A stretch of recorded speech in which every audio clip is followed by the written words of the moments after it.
juste servir Dieu comparé à notre bien personnel ou le confort de notre nature. L'intelligence a du mal à pas les arguments et n'arrive pas à nous faire percevoir que servir Dieu, aimer son prochain, c'est beaucoup plus important que notre nature et notre confort personnel. Donc soit c'est un défaut comme ça de l'intelligence, mais c'est aussi surtout à cause de nos passions sur le moment, le fait que parfois il faut ne pas agir, ne pas prendre de décision de faire ou de ne pas faire quelque chose, mais attendre que ça se calme, qu'on ne soit pas dans la tristesse ou dans la joie extrême ou dans la colère ou dans que sais-je, mais que l'on se pose, aussi qu'on fasse attention à nos sens, ce qui nous dit si on a tout d'un coup un désir soudain d'avoir telle ou telle chose et de faire telle ou telle chose, pareil, de pouvoir réfléchir aussi notre intelligence. Donc, perfectionnement l'intelligence, aussi faire gaffe du coup peut-être les désirs corporels qu'on peut avoir. La perfectionner l'intelligence, je pense. Et ensuite aussi la perfection de la volonté, parce que le problème c'est que quand bien même l'intelligence nous a montré que le bien d'autrui, là même s'il demande un fort sacrifice de notre nature personnelle, c'est quand même le plus grand bien et c'est incroyable, il faut faire ça. Si notre volonté elle a pris l'habitude dans telle situation de toujours faire autre chose, et en fait ça va être super dur de choisir. Mais du coup ça il faut commencer en essayant à chaque fois qu'il y a cette tentation de, par exemple pour ce qui est de mettre notre bien en avant par rapport à celui de l'autre, à chaque fois qu'il y a une petite occasion de mettre son bien en avant comparé à celui de l'autre, se forcer dans les toutes petites choses d'abord à mettre le bien d'autrui. Et puis petit à petit ça deviendra une habitude et après même dans les grandes choses on en devient capable en fait. Mais il faut commencer par les petits trucs. Ouais, c'est un peu clair ou... Ouais, voilà. Si je pense surtout au Christ dans le jardin des Oliviers où il dit moi je ne veux pas ça. Ah oui, c'est possible que ça passe.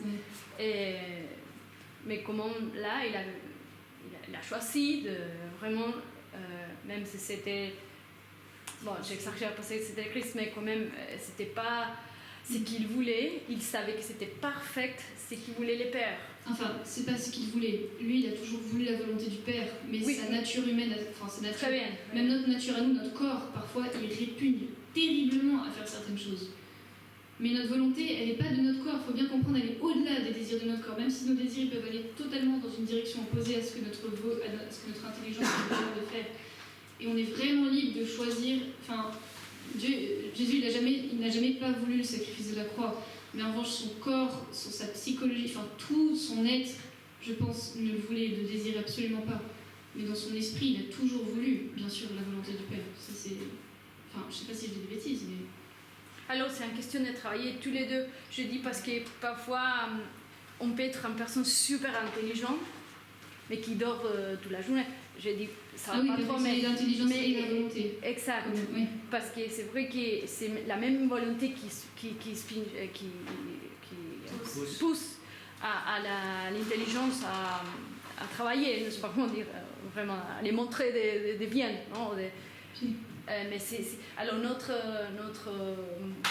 vie de sainteté doit être, comme tu as dit, parfaite, donner des informations, je sais pas comment dire, étudier un peu la partie de la vérité, mais aussi travailler la volonté avec des actes plutôt qui aident. Je m'assois pour étudier 1 heure, ou après ça je vais agir et j'ai une temps aussi pour faire des œuvres de charité.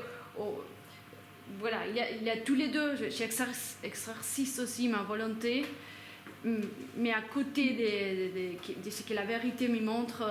Voilà, c'est un exercice de tous les deux. On peut pas. Voilà. Merci beaucoup, Luis. Parce que finir dans la prière, peut-être.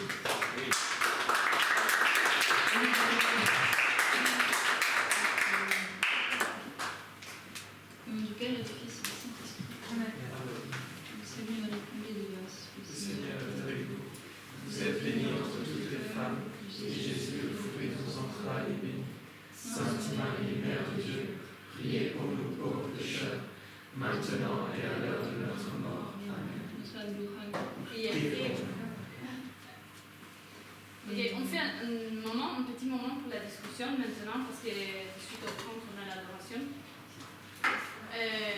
Mon père, est-ce que vous pourriez faire présider la modération des questions? On ne va pas faire la pause maintenant parce que sinon ça on profite.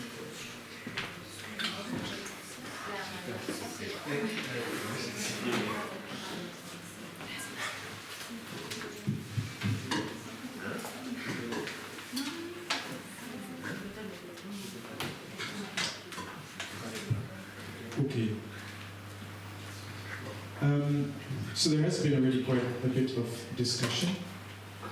To be honest, I could not follow everything. You guys were pretty quick in French. And French is really not any of my top 5 languages. But there are, let's say, there are a lot of things that we thought about, that we talked about. What was talked about in different ways, but what's very important to realize is that, you know, we have these this twofold intellectual faculty of reason and will. We have a tendency nowadays to find motives or excuses, to find excuses for ourselves pretty much why we would be determined almost to do one thing or another, and thus we try to kind of like to excuse ourselves of responsibility for what we do, right? Very often in our current culture, that is based on feelings, on emotions, on whatever level or exact words you give to it.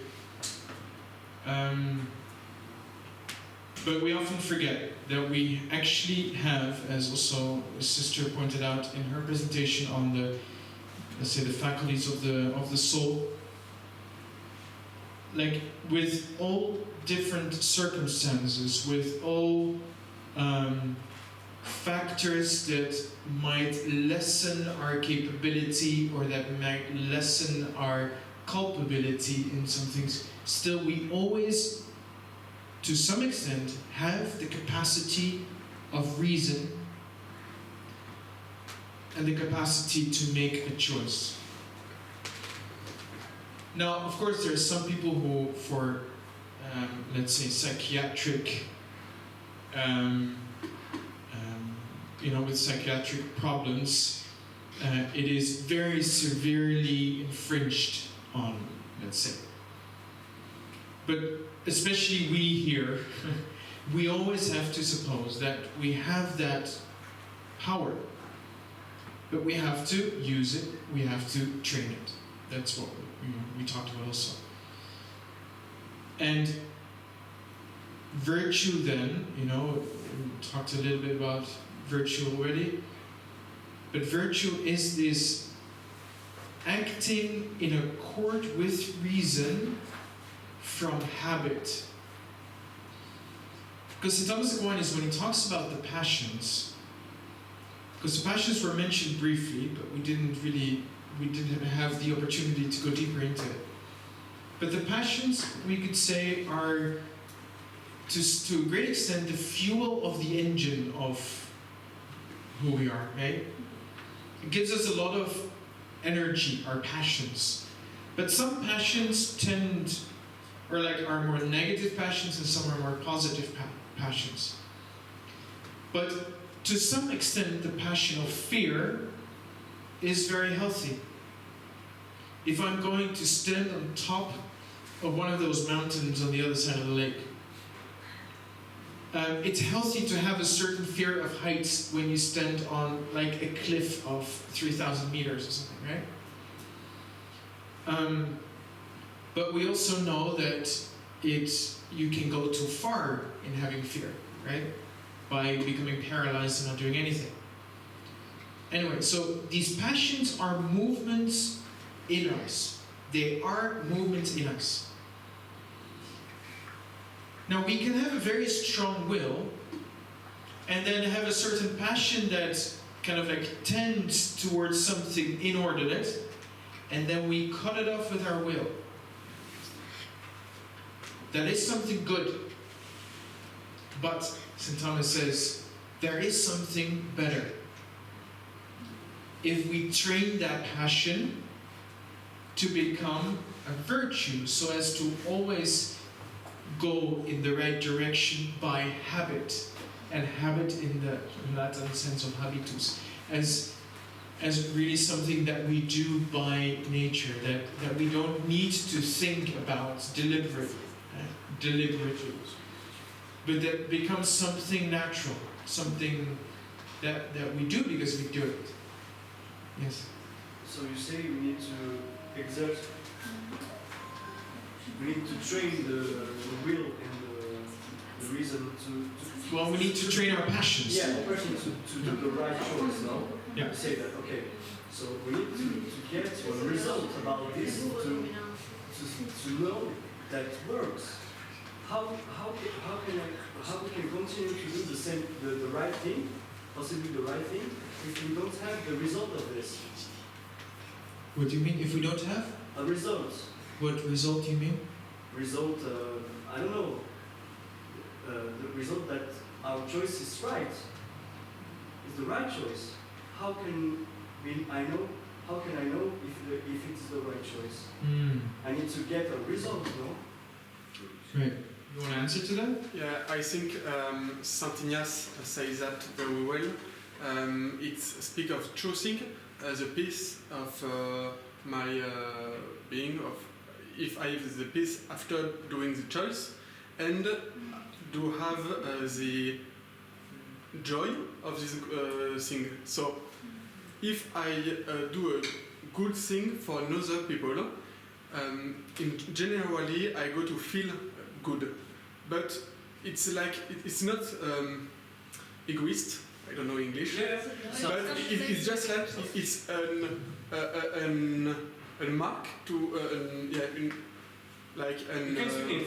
c'est une manière de voir que c'est le bien. Le fait de sentir le bien personnel quand je fais le bien, c'est une manière de voir que ce qu'on fait est bien, et c'est pas égoïste de ressentir le bien. But it's very important with this. It was mentioned at some point. What you feel is how you say it. Is pretty much the voice of your conscience, right? But your conscience needs to be formed well. Because that's a mistake that's very often made nowadays. Like, listen to your conscience. But then that is made as an absolute rule and anything else is thrown out of the door. No. Your conscience needs to be formed well. Well, the fact that you guys are here already means that you are training your intellect and your conscience, and so that is a work that all of us need to keep doing. We need to work on the intellectual formation of the main questions, as we talked about this morning a little bit. The main questions of life. The basic, personal philosophy, you could say. You need to keep forming your conscience based on revelation. The Bible, the tradition, the teaching of the church, all those are also ways in which we form our conscience. Because, for example, St. Ignatius, when he talks about, discerning, it's about discerning what is God's will.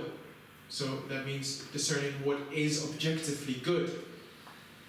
And he's very clear that he says, we do this discernment about things like we already exclude from this discernment things that the church has already objectively said are wrong. Right? If it's already by revelation or by natural law clear that something is wrong and should not be done, don't even start any discernment about it. Right? If I want to discern to if it's good or not to kill an innocent person without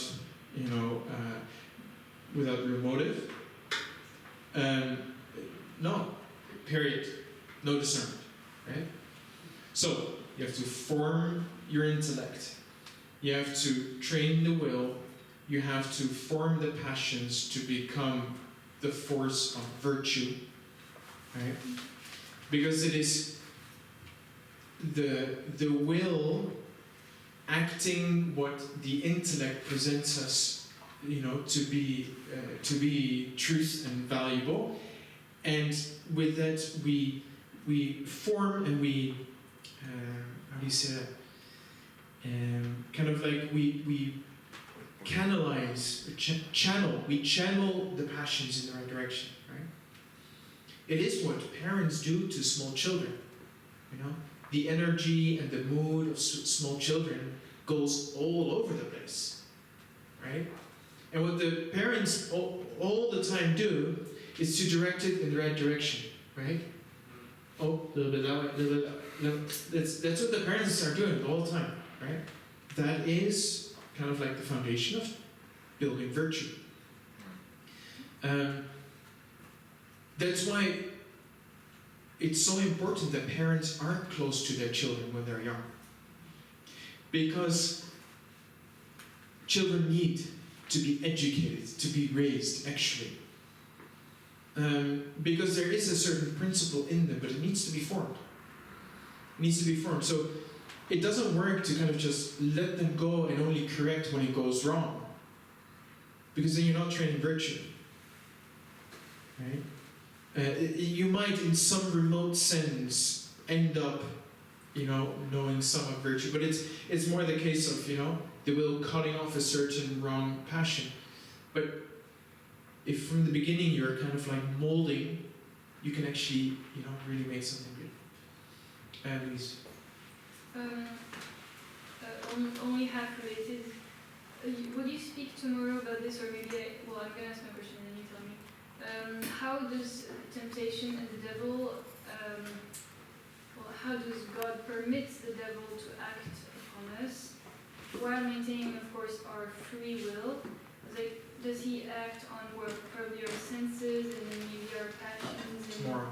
What does he tomorrow? Great, amazing. Tomorrow. Other question is. Who else had questions? I have a question for other children. Can I? Sure. It's only the first conference, the second one, and third one. The questions? Follow everything. Everything. No, it's open floor now. Okay. Yeah. The question is it's about. You said a soul cannot know another soul, and my question is, if it's not possible, what we know about other person if that is not the soul? Yeah, we say that in a proper way you cannot know the soul of the other. We cannot know even well our own selves, right? It's a work we have to do our whole life, no? The Greek people used to say, from the very beginning of human being, we have to keep on knowing ourselves, yeah? According to our reactions, according to our ideas, our faith, etc. But, so properly speaking, we cannot really know the other, yes? But because we know a little bit ourselves, and little by little we keep on knowing about ourselves, and we are all human beings, by analogy we say a sort of similarity.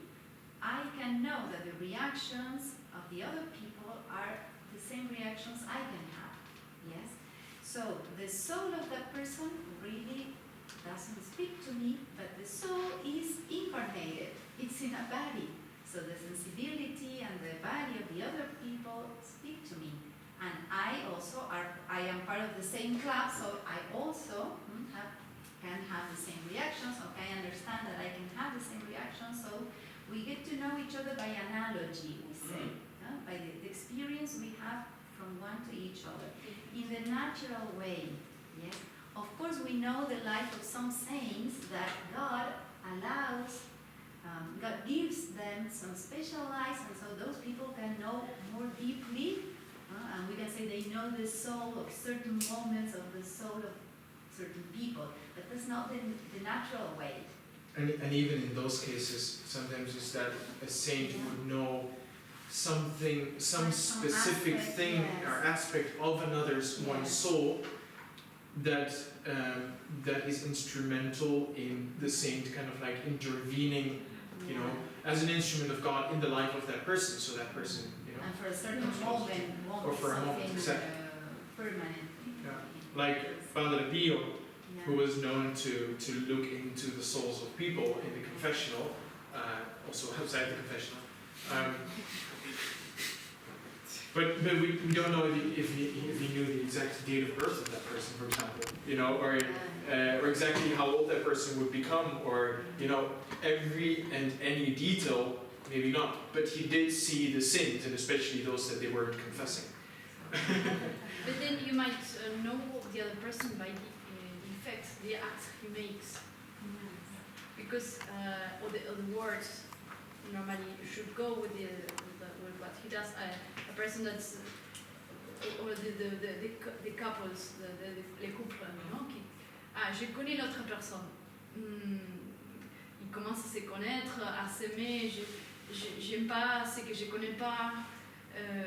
Je t'aime, oui, mais qu'est-ce que ça veut dire je t'aime? Tu ne fais pas des sacrifices pour moi. Alors tu vas connaître l'âme de l'autre pour ce que l'autre fait, je pense. Mais du coup, c'est quand même l'âme qu'on finit par connaître la personne après avoir passé du temps avec elle. Sorry, Alors, can I ask to remain in English, because really it's, Okay. especially at the end of the day, it's becoming difficult for me. We say that we knew the soul of the other person, but it's not properly like that. We know many aspects of the other person, but we cannot strictly know the soul. Yeah, it's a way of saying. You know the consequences, like okay, the acts and way of being and thinking. Yes. You see all the accidents of the soul, like all the You see a lot of- characteristics of, you know, you don't have access to, like, You see a lot of you see what the Actions. soul wants to show. So. And there is a philosophical, how do you say that, principle that says agere sequitur esse, which means acting follows upon being. So from the actions of somebody, we can also conclude back to being, but always in a limited way.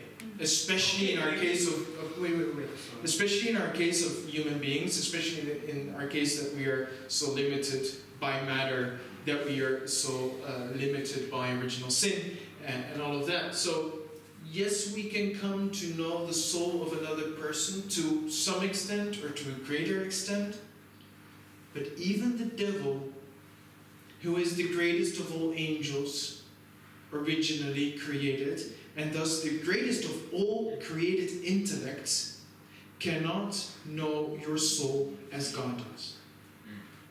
He cannot, let's say, see into your soul. He can only analyze what you do, how you do it, what you say, how you say it.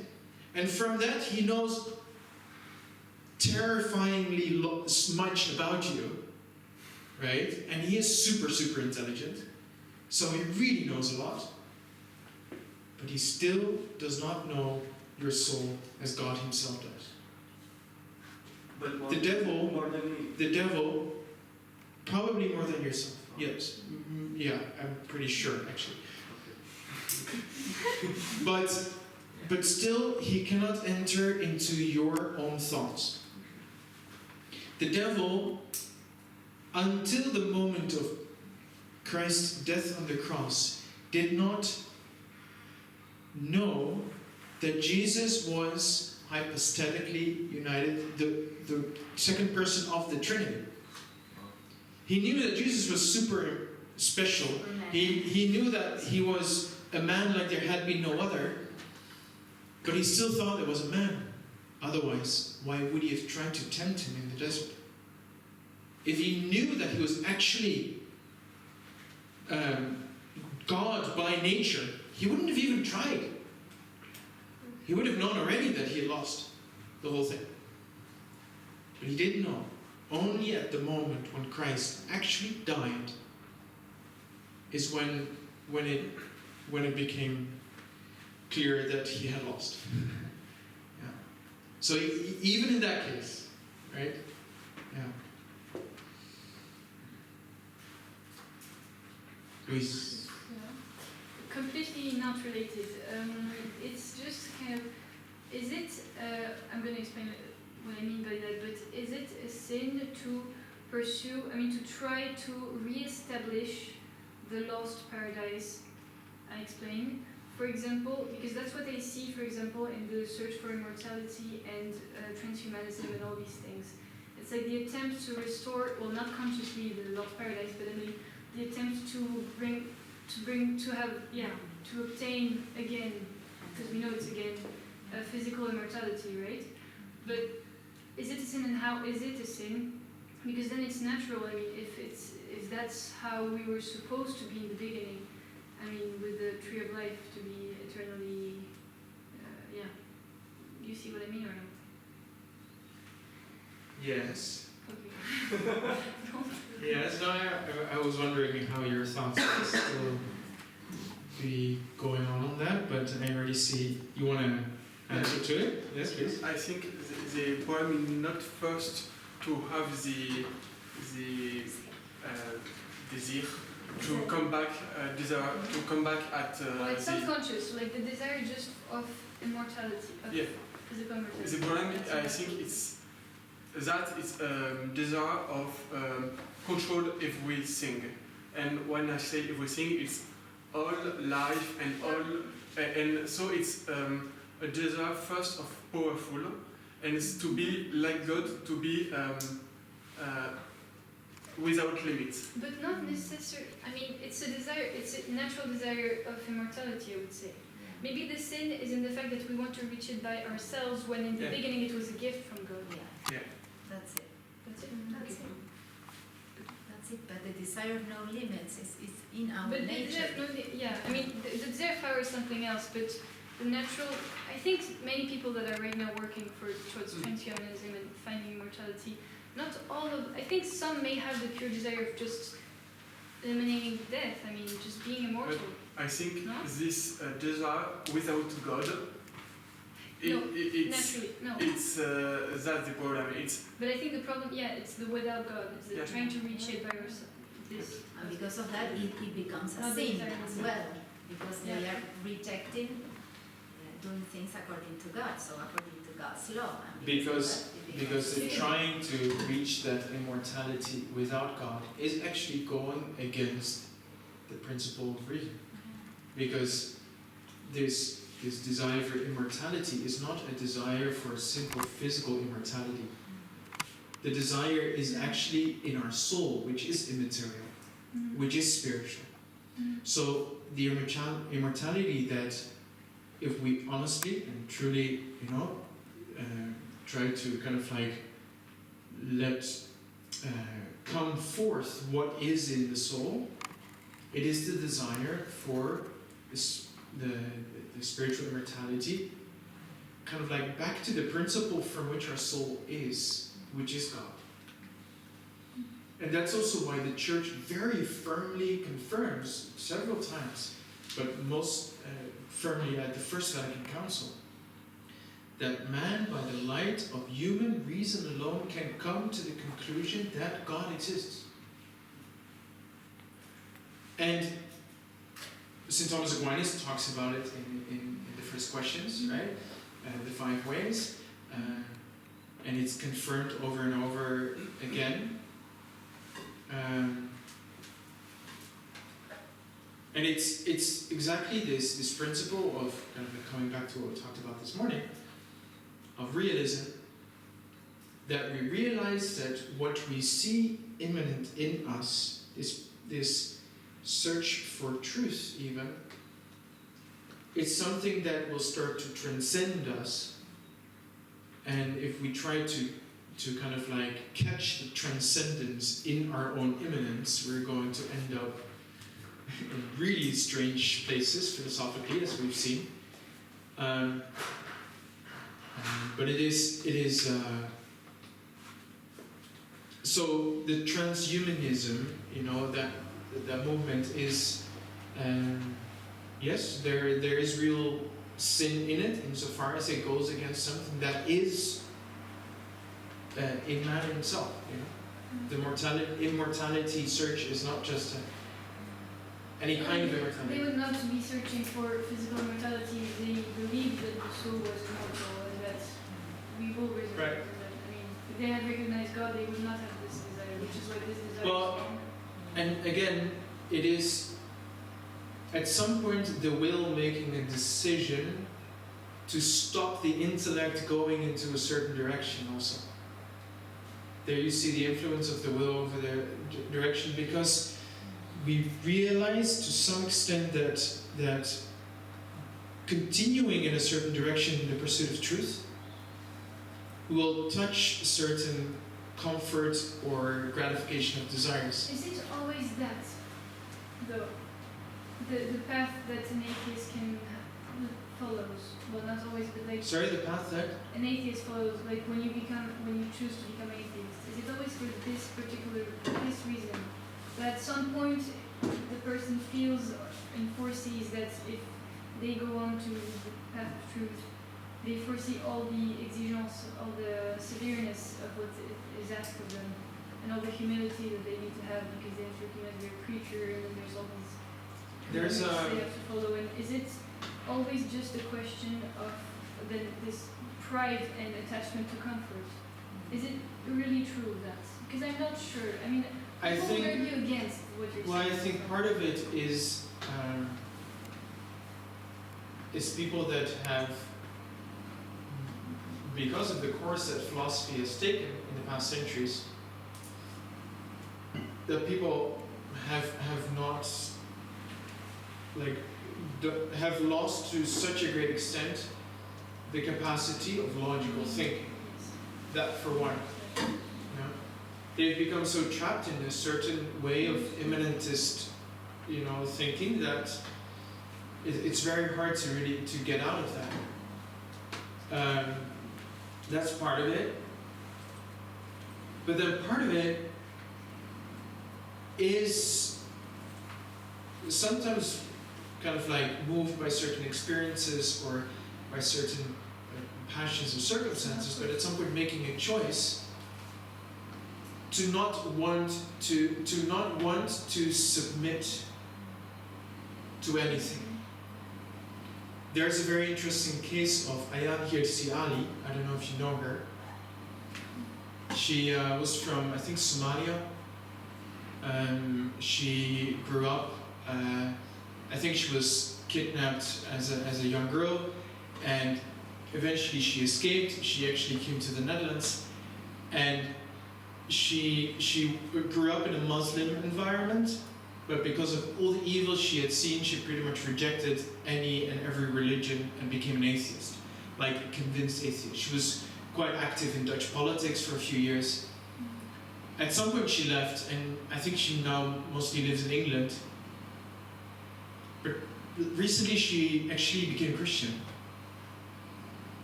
She was really kind of like there with the famous atheists of our days. I forget the names now. Jordan Peterson. Sorry? Peterson? No. The atheists. The famous atheists. The Hitchens. Like they write books and they give talks all over the place about the flying teapot, flying spaghetti monster, those kinds of. The God Delusion is his most famous book of Christopher Hitchens. She was friends with them and was sharing the stage with them, and as an atheist ridiculing any and every religion. And she became Christian. And there was a kind of like a panel where it was Christopher Hitchens and her with a moderator, and he also there, and still they are on a personal level, they're friends, but he, without any shame, completely ridicules her for being a Christian, and that it doesn't make any sense and that it's against any reason and everything. And she very calmly pretty much puts the finger on the point, as in saying, like you're not willing to submit to anything but your own kind of like thought construction that you've come up with. And the thing is, I'm not even expecting you to understand it, because I've been there. But I can tell you that it opens up so much, when you are willing to kind of like to give and to humble yourself intellectually. I think she actually uses that word at some point. But it's kind of And because this humbling yourself is actually exactly the step from the immanentism to realism. It just makes me think of the I will not serve. Yep. It's the same thing. Only the I will not serve of Satan is with the full Yes. Knowledge. knowledge, Of course. light, and insight possible, Yeah. still rejecting it with the free will. On that, wait, with who? Did you have another question? Yeah, sorry. Yeah, it changed maybe the topics, but can we, how can we notice that we have a soul? Simply, there is an exercise to try. It's not for me, it's just a question. The fact that you are asking this question is pretty much already the proof. But I think there's an exercise in that it's about the feed and the hunger or something like that. No? The fact that you are kneeling in front of What? the fact that you are kneeling in front of the Holy Sacrament. What I do. No, not for me. Okay, Based on that. yeah. No, but- Without faith, that's the question. Without Without faith. faith. No, Without faith. without faith, by the light Without of faith. human reason, the fact that we are asking ourselves this question Yeah. is already a proof of immaterial kind of like self-reflection. Mm. And that is already a proof of that we are something more than Okay, only matter. They would refuse to If do you, that. but so if you want to convince, well, it's not the good way, but if you want to explain for somebody these, I don't know, these aspects without going too deeply, if you just Okay. give one example. So or very- something very like often to people- explain. Yeah, very Or often just- people nowadays say, okay, well, our thoughts can be reduced to electronic impulses in our brain, right? And the dogs, do they have electronic impulses in the brain? Yes. Yes. The horses. Yes, but not the Yeah. same, not the same quantity, blah blah blah. They blah, cannot blah. tell you. Yeah, always They will always. refuse till the last Yeah, moment yeah. to admit any. Well, but Yeah, it's yeah. Okay, but the it's science still hasn't enough. humble. But if they have refused to acknowledge, they will refuse. Like you Yeah, cannot lead them to an honest reason. No, but I They don't- think with They're gonna humility do we can. No, but so still there are, for example, I don't remember, but it's like that the human DNA is like 98% the same as, I don't know, banana or something, or I don't remember exactly what it was. It's like, okay, so apparently the lens of looking at DNA reduces what something is to such an extent that you don't actually, that you can actually also not say a lot about what something is or not.